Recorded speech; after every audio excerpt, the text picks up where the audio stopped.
the power of artificial intelligence is going to be absolutely amazing, and it's going to do something interesting to our workforces. Let me just give you one quick example from the legal profession. I work with a lot of law firms, and there's increasing concern in the legal world about the level of automation that's being applied to legal tasks. One of the best examples is so-called e-discovery. Discovery used to be the process, say, in a big corporate case here in New York City.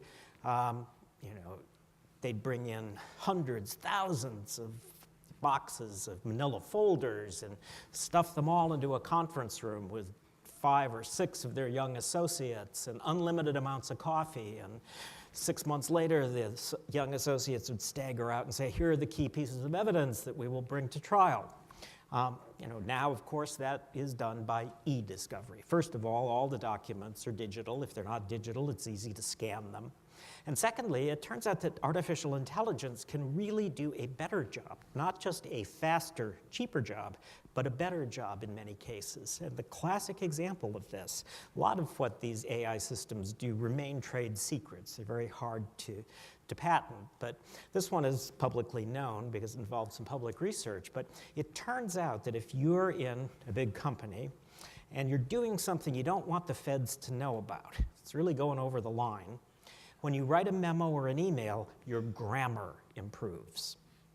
No one knows why, but it's statistically significant. You start putting periods in the right places and commas, and you're making complete sentences.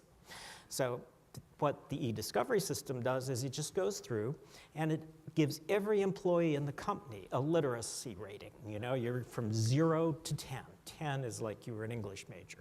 0, you shouldn't be allowed near a keyboard.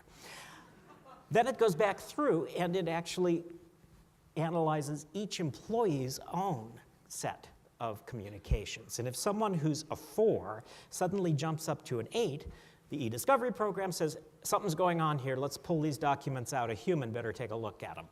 Now the bad guys are going to learn. Keep it illiterate all the time. Simple. But in fact, these systems learn.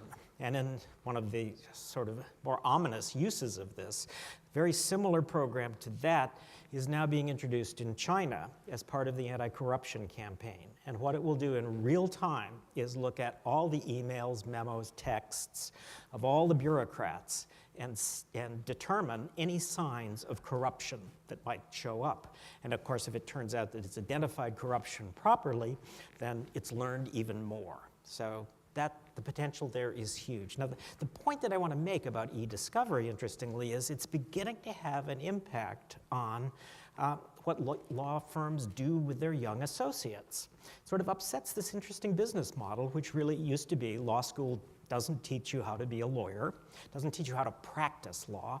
So young associates come into a firm and they do useful things like discovery, drafting contracts, research, and they're a profit center, right? Because they get billed at a few $100s an hour. Now that much of that can be done more cheaply and often better with AI, professional firms in general are beginning to sort of wonder, what do we do with bringing up the next generation of employees? We're seeing this in accounting firms. We're seeing it in advertising companies. A lot of the entry-level jobs that are where people started to sort of advance into the ranks and learn how the business operates, those are the early jobs that are being automated.